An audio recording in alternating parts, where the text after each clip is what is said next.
good things, good readings, um, uh, boycotting, movies that or talks about destruction that is irrelevant. We know destruction for changes, right, is necessary. However, unnecessary destruction just leads us to madness. By doing positive things, we will exalt life more than we are exalting now the seizing of our body. In other cases, some seek to escape degenerative diseases through euthanasia with the naive idea of eternal sleep where everything speaks of life, activity, progress. It's again the escapes that we have in life. That's why I included at the beginning the actions that we decide to put aside. It's a form of euthanasia as well. Oh no, let's just put aside. I don't want to deal with this right now. Deal with it. Tomorrow will be a different day. Right? But we enter this idea of, oh, you know what? Just a little bit more. Just a little bit more. It may be too late. To give a continuation, the illusion that individuals allow themselves conceptualizing life as a biological accident is largely responsible for the absurdities that cause them pain and suffering. Only self-awareness and true individualization foster a healthy life on the earth and then beyond it, when the phenomenon of death occurs as a natural end to the biological cycle. I want to stop right here. And I brought this picture of someone not only analyzing who we are in the mirror, but touching ourselves in the mirror. It's a different meaning. This idea of individualization. The worst thing that can happen to us is for us to lose who we are, our individuality. Have we asked ourselves, who are we? We have done here, I know that, but intimately, have we asked ourselves, who are we? Who am I? And we can kind of stop ourselves or limit ourselves into the idea that, yes, I'm Leonardo Vieira, I'm so-and-so age, and I'm this and that in my life, but we stop right there. What has brought me here to be this individual today? How am I feeling? Right? What are my thoughts? And now let's project ourselves in the future. What will all of this, in conjunction with what's happening right now, put me in the future? Where will I be? With the other individuals as well, what's going to happen to us? Because then you change just the I, and you think about others too, because that's important. Because a great part of who I am has to do with the people around me. No wonder my wife likes to tell me that you're just like your father, you're just like your mother. It's okay. At times we was like, yeah, wow, I need to change. I don't want to do the same mistakes. But at the same time, it's okay. Hopefully the good things that they taught us, our parents, we're using in a good way. Even the negative things, we should be grateful and say, okay, I'm not going to do that. I'm going to do a little bit different. And forgive me if they're not going to like it, because they had their chance. It worked a little bit, but, we can do different now. So it's okay. It's not all bad. But we need to have this idea or this reconnection with who we are, our individuality. We cannot lose who we are, because it is on these moments that we allow negative things to come in and we get lost. And when it's time for us to reanalyze, it may be kind of late, and it will take a little bit more of work too. Since beyond the cadaverous disjunction, individuals continue to be conscious of themselves. It is natural that their dominant sensations and emotions continue to affect them. In fact, those that were either a blessing or discord predominate even more vigorously with the discontinuation of life though in another dimension. In this panorama, the coarse sensations from which they did not want to be released or could not be released become even stronger, generating corresponding suffering as if they were still in the physical realm. Again, it's a continuation of who we are. She is. She is. This is, thank you, Yaski. Yaski is like, she's so graphic. That is why, I alert everyone. And I'll alert everyone again. We're talking about plenitude. And we're, yes, analyzing the negative. Because if we don't face it, if we don't know who we are, no wonder let me finish. If we don't face who we are, how are we going to get to plenitude? She starts in the book with what? The Buddhist ideals, right? Which is what? Know thyself. Let's get to know ourselves. One of the things that I've been learning as well with Buddhism is the analysis of who we are, where we are, what we're doing, what we're thinking. It's very difficult. It's truly difficult. If I were to tell you right now to keep repeating yourself, I'm paying attention to the talk, I'm paying attention to the talk, I'm paying attention to the talk, it's extremely hard. I have tried a couple times, I'm not going to lie, and I failed several times in the idea of analyzing what I'm doing. Now, it gets to a point that gets better. I'll kid you not. That you start being in the moment, but it takes a lot of effort, where you know what you're doing and you're paying attention, and you close everything around you. We need to do more work like that, Paula, in the future. But no wonder she brings the light of Buddhism, because they are amazing for it. They are amazing for it. In the area of the sentiments, as is understandable, cultivated fantasies and the imbalance of fully generated resentment, which is supplemented by complexes resulting from a guilty conscience on account of past wrongs, as well as everything positive they could have done but did not do. A guilty conscience engenders mechanism of repair that turn into nightmares of unnecessary repentance that act like a whip inflicting punishment. And this is what we do to ourselves, right? As Paula said, we keep adding to it more and more, and then someone else, says something or that is against our will or that doesn't help at all, it makes it even worse. The environment, when we are already in this guilty conscience, sometimes can only make it worse. And most of the time, because unfortunately, we are vibrating negatively. So it only adds to it. Repentance must be awakening to responsibility, which calls for reconstruction, renewal and reparative action without distress or misery. I usually like to joke at work. People, say, man, you've been doing this, been doing that, it's stressful. And I know, but why complain?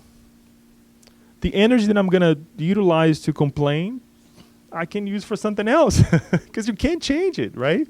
Just keep going. Use to reconstruct the environment or to save yourself from the same crazy trip in the future. Do something different. Maybe we're doing something wrong that I had to go through that, or we have to go through that. Use the energy for something more appropriately. Suffering in the afterlife also results in shocking conditions when, due to post-death perturbation, discarnates surrender to the ideoplasties of everyday life and physically construct for themselves an environment and a reality that promote the continuance of the organic state with all its problems through now in a different situation, prolonging the carnal illusion with all its perturbing ingredients, which are the result of the attachment to matter, from which death has not actually freed them. It's a continuation of it, and we can keep saying over and over and over. This is the end. Yes, we'll get to it in a second. This is the end. But everybody's quiet. Everybody's like, oh my God. So descriptive, right, Biasco? Did anything that we read or we talked about change so we can go back to our homes and not discarnate? I want you really to think about all of this new idea. It's very simple. I know it's a lot of reading. You have access to the book. For those who speak Portuguese, you can actually get the PDF online very easily and read it for yourself. But I would like to ask you, will this change your perception about life? Because death is inevitably. We will have to go through it. The physical body will decay. We're not going to be, super duper, individuals for the rest of our lives, right? We will go through losses as well, as far as losing one another, which is very hard. And guess what? It's going to happen to us. Now, let us think, with all these alertness that we had here today, will it change on how we act? Because the change has to happen now. We are proposing a change on how we are on the other side, how we get to the other side. But we have to really analyze our lives now. That's why when we ask someone, how are you today? We should ask ourselves, how am I feeling today as well? And if we ask, we ought to be open to receive a whole long explanations. Even though I kind of like the American version of how are you? Okay, I'm fine. But deep down inside, we're not fine. But we just say it as a way to say hello, right? Now, Latin cultures, I can't speak for others. If you say, how are you? Forget it. You're in it for a long conversation, Fun at times, because it's like, wow, because you can learn, right? But at times it's like, why have I asked? Why have I asked? So we really have to think about these things. So when people ask, how are you? Really think. Because these are the small things or the great things that will lead us to a better discarnation and to a transition on the other side for us to look back and say, you know what? It's tough. This is me now thinking it's tough because there are things that perhaps I didn't do or that I missed, but I'm going to try it. And if we can get to that point, or even better, saying I did a whole lot, then it's it. And with all of our accomplishments thus far, I mean, it doesn't, we putting aside titles, putting aside the things that we think that society imposes on us as thought that we should be rich, we should have a beautiful house, we should have a beautiful family, or even a functional family, right? The father, the mother, a beautiful marriage. Okay, it's great for some individuals, but not for everybody. I'm not perfect yet, right? Because sometimes when we say these things to have a good life, we allow ourselves to dive into this idea of a beautiful life being what society is imposing on us right now, right? Where different parts of the world that has nothing to do with what we're thinking, right? So to finalize, what Duana tells us is that release from material conditionings is essential. Disciplining the mind and the will in order to adapt immediately to the life beyond life. That is the only way suffering can be avoided, especially if the physical existence was characterized by ignoble actions, having achieved the main purpose of reincarnation, the pursuit of happiness.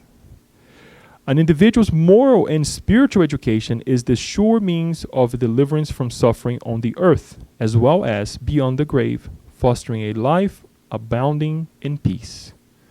So, a lot of food for thought. I'm sorry if I scared you. Everybody will go home. Nobody will discarnate. Right? Hopefully not tonight, because if something happens, I'll be in serious trouble. Yes, I'll be participating in the mediumistic meeting in a different level. But it's really for us to think. It's really for us to analyze. Kirsten, I know you wanted to say something. I would like to open up for comments and questions. Could you go back to the previous slide? That's what I wanted to comment on. So when Joanna talks about the last paragraph, suffering in the afterlife, and could you go back to the previous slide too? I think it's more pertinent even to the previous slide. Yeah. When you were reading this and when you were discussing it, what came to my mind was the book Memoirs of a Suicide, and they talk in depth about how majority of most suicides, when they go to the other side, they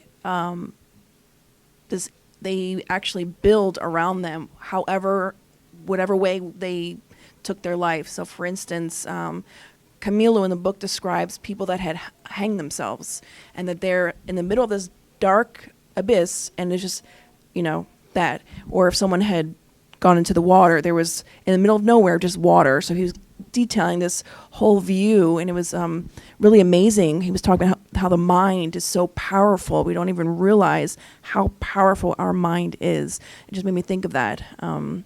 So yeah, that's it. It is true, and I'm glad that you brought this because it also crossed my mind. But Memoirs of Suicide, I think we were so crying if we were to bring the examples because it's extremely descriptive and it's very harsh. Now, we can take the example that you brought, the energy, and remind ourselves and say, if we can do that in a negative way, we can do the same thing in a positive way. If we can reconstruct our own suffering over and over and over, because that's how it happens. They keep doing over and over and seeing the same thing over and over. And like we have seen movies, right?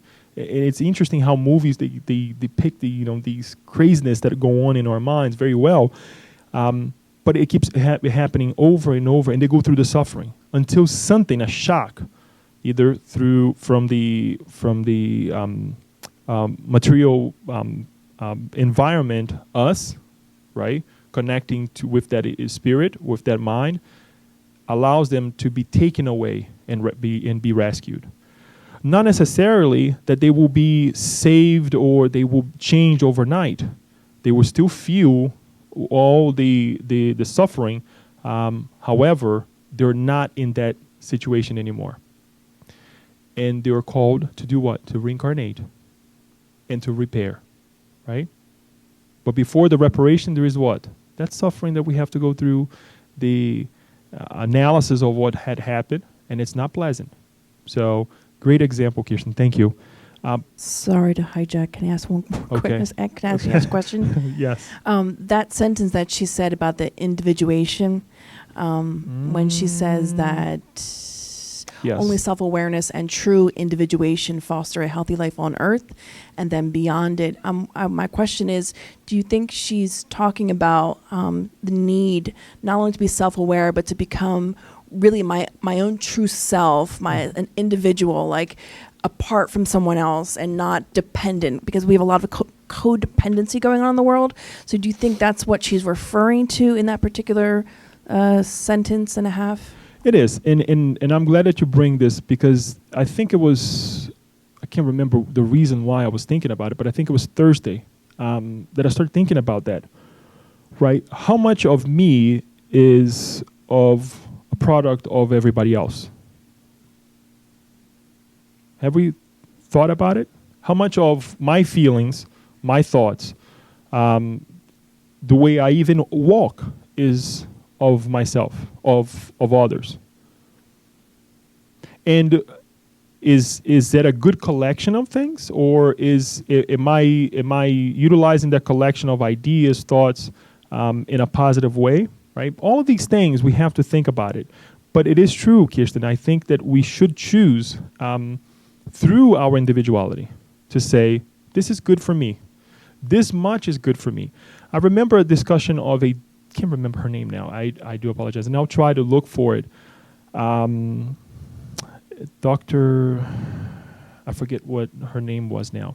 And it has to do with the ability to be culturally sensitive. The ability to go into other country and you analyze the much of who you are, what you can give up of who you are, right? And the things that you cannot give up at all. And she uses the example of using going to countries as that you're required to wear certain covering your faces and all those things. And she started analyzing on how she was debating on this whole thing, and she said, I'm not going to wear it. I mean, this is really harsh that they were making me wear this thing.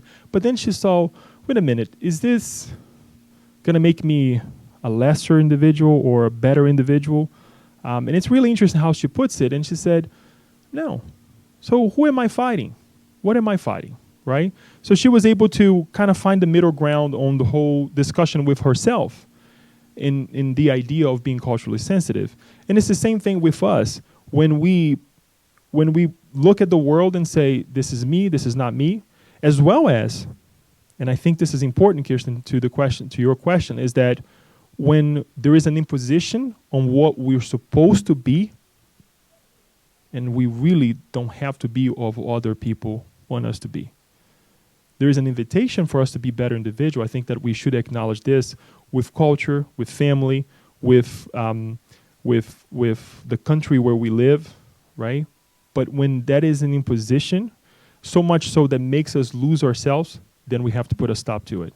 Then we have to say, this is not for me.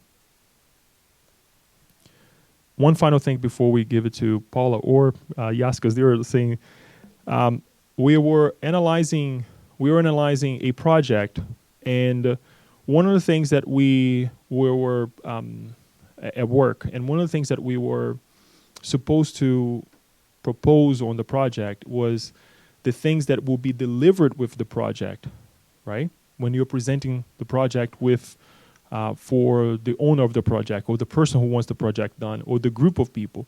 But it's also important for us to show within the project what will not be delivered. In other words, draw a line. Draw a boundary. And I was thinking, do we do that with ourselves? Do we do that with our relationships?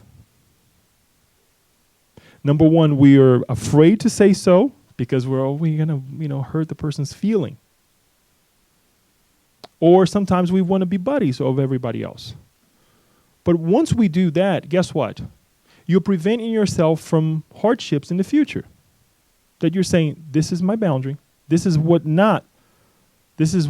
I will not deliver in this relationship. Do you see what I'm saying? And you allow the other person to do the same thing. Because relationships, after all, they're what? They're projects of life. Again, projects of life. It's forever. So if we take this in consideration in our lives, and we connect with of what I can be, the good that you can bring with me. I'm not saying this in an egotistic way. The bring that you can bring to my life, and I'll bring the good that I can bring to your life. We're going to grow. But there are certain things that I cannot change. So I think it's important that you bring this question, Kirsten, to really help us analyze the environment and who we are and how we can become better individuals.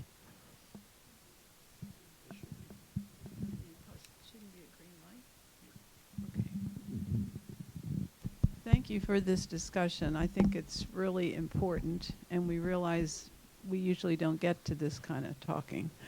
I have a very quick question, but more so I'd like to go back to the beginning when you talked about what the general Christian believes happens after death.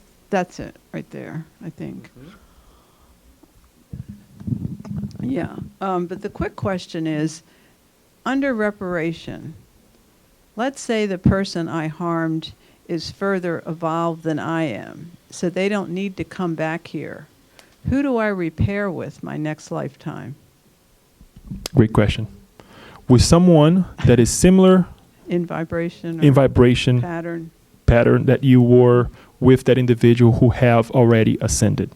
There is a chapter, and Kirsten maybe can help me remember the chapter on action and reaction. Same thing happened to an individual in his family. He got stuck on his ways. And guess what? The family forgave him. Everybody went to a better condition. And that was the question. If not, Andrea Luis, Ilario, I think, I can't remember who asked. Anyways, it doesn't matter at this point, but I'll try to remember, try to bring the chapter to you at a later time. But it was explained that the same thing, because of the vibratory field of that individual, he will connect with a situation similar, not the same, similar, that he needs to rescue. Because we are, and this is, I think this is the justice of God as well, we are able to evolve. We shouldn't stay stuck with others. Now, it's beautiful when we allow ourselves and we ask ourselves to go back and rescue who is not there yet, i.e. Andrea Luis' mother, and other individuals, they do this in a way to help and ascend as well. But we don't have to be stuck. So great question. With the Orthodox religions, because we're getting close to Thanksgiving, or I just spent time with relatives, who are more of this type of thinking, there's really not much we can share in the concept that we believe in, which is really similar to Buddhism and some other faiths, that there is a continuing evolution, and that when you go to the next dimension, you are yourself with whatever you've accumulated. Yes. Is there anything in the Spiritist case studies that talk about the more orthodox and how they evolve? Because they really are believing in a heaven or a hell. And then when they pass on, if that's their predominant thought form, then I would guess they're in some kind of heaven. And then there's still an evolutionary part that will happen at some point. That's a question that many of us Spiritists can answer, but still a doubt inside of us, right? When I say doubt, is that not that we doubt, but it's like, really, this is really interesting. It becomes interesting to talk about.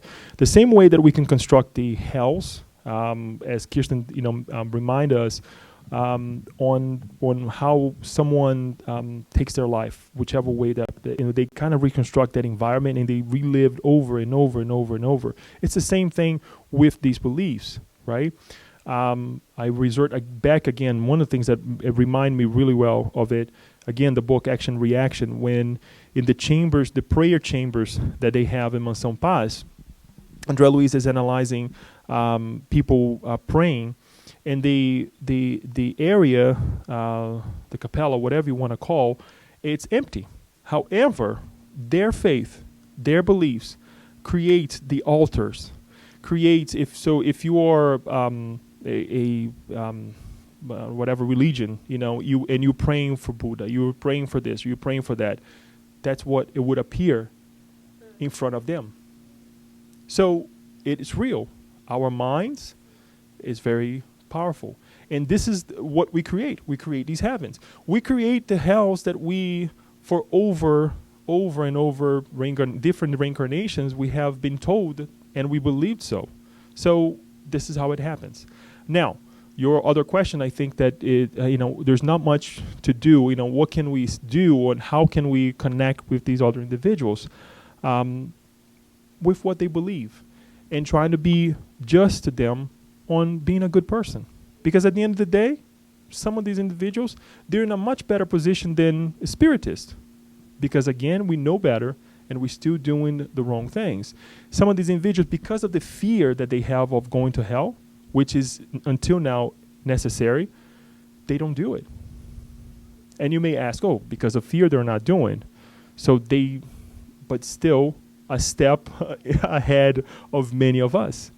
Much like when, like we said, the prophets used the idea of the burning hell. Christ, used the idea of burning hell. Guess what? It was necessary for that time. And it's still necessary in certain situations for us. The fear that we have nowadays is different, right? Because we don't want to go to Umbral, Andrea Luis. But the fear that they had to be, that was in a way imposed, or we should say imposed, then it was different. It was necessary. So, Yasko. I think I like that sentence that you put it there, that we are not a biological accident. because we've been thinking, or many of us thought about that, we making those absurdities, like she says. So in the beginning of your talk, you ask, how about if we are aware that we're going to die tonight? What will be our our assessment? I think we should, in a very healthy way, not in a, this assessment every night, at least, before we go to bed, make an assessment, and how, especially, how grateful we should be with all the goods that we received, including the capacity to think, the capacity to learn, the body, and also, this hope that next day we're gonna have a sun rising next day. So, but this is not taught in the school. I was listening to a talk between Dalai Lama. He received Deepak Chopra and his friends in his home in India. So there was a answering question, and he said clearly, unfortunately, in our educational system, even in India, he said, he looked at Deepak Chopra and said, it's not as we learned thousands of years ago. We also are failing. He said, we have to really put in the educational system that we are not this biological accident of one life. We are part of a plan, long many incarnations to here. And we should, in 21st century, he said, there is no room anymore for wars. To use, well, I'm a biological accident, I'm born with this powerful, body, powerful situation, powerful family, I can do whatever I want. And smash those that by biological accident that is poor, weak, in a socially, limited situation. We should start to go to our essence and teach the children, since they are children. He said, we teach physical hygiene, he says, but not the moral hygiene. How to be compassionate, and in case someone harm you, how you should react, not with war. Teach how to have a dialogue since you are a kid. But this has to be in the educational system. That's what is. So I think it starts with this wrong concept that we are a biological accident with luck or, bad luck. It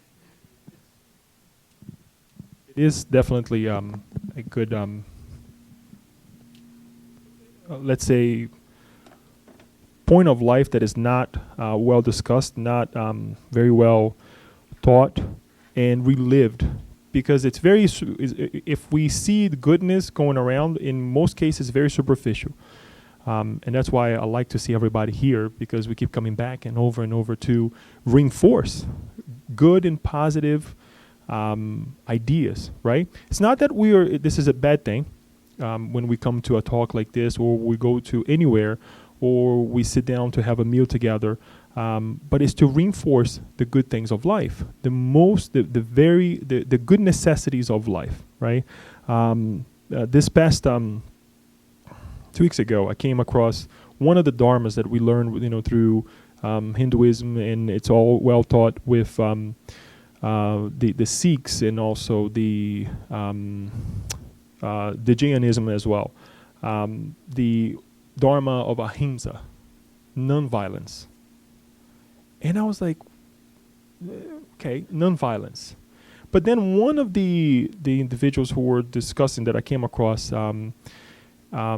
he was saying that ahimsa is more important than love. And I'm like, wait a minute. How can it be more important than love? And he explains, if you tell somebody, I love you, and you don't deliver the love, that's violence. And I was like, wow. Powerful, right? I mean, it's true. Because if you promise something, guess what? The other side will be expecting. And the act of nonviolence, it is also in the things that you're supposed to do. Or the act of violence is also in the actions that you're supposed to deliver and you don't deliver. An expectance of something also that you don't deliver is also violence. So I was really interested in the whole thing, and obviously I read more, and I can send you the video as well of this idea, and me diving into Buddhism, Hinduism, and all the different religions, as Joanna de Angelis in this book allows or invites us to do. But it is true that we don't do that much. And it doesn't take the SSB for us to do this. It doesn't take books for us to do this. But for us to go back at the beginning of the day and ask ourselves, how am I feeling today? And why? Ask yourself, why? Why don't I don't feel good? And it's okay to say, I don't feel God, I don't feel good. What's happening? What do I need? What will make my life better? Material things, certain situations in life, and then you go after what you want. You delineate a pattern or a path or a construct some kind of goal that you have to put forth, and then go after it. Ask for help. Say, look, I can't do it, but without your help. I need your help.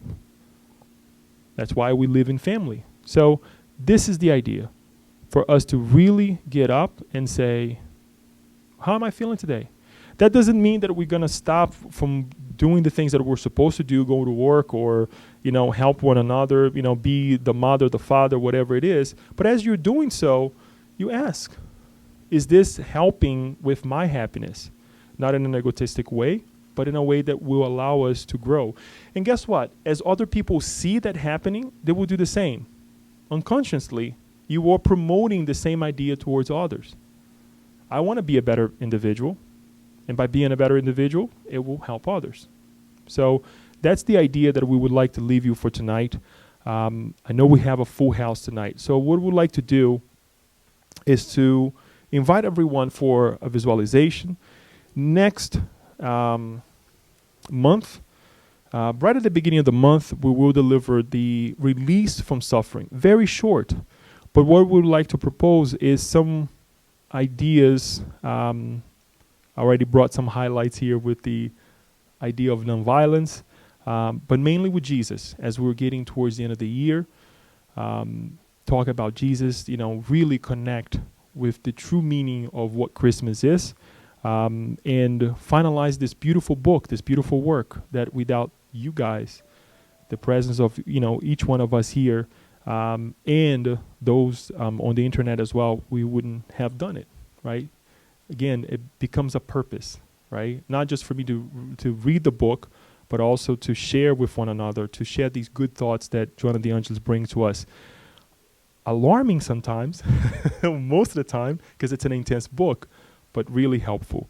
So I would like to ask Marcelo to turn off the light, and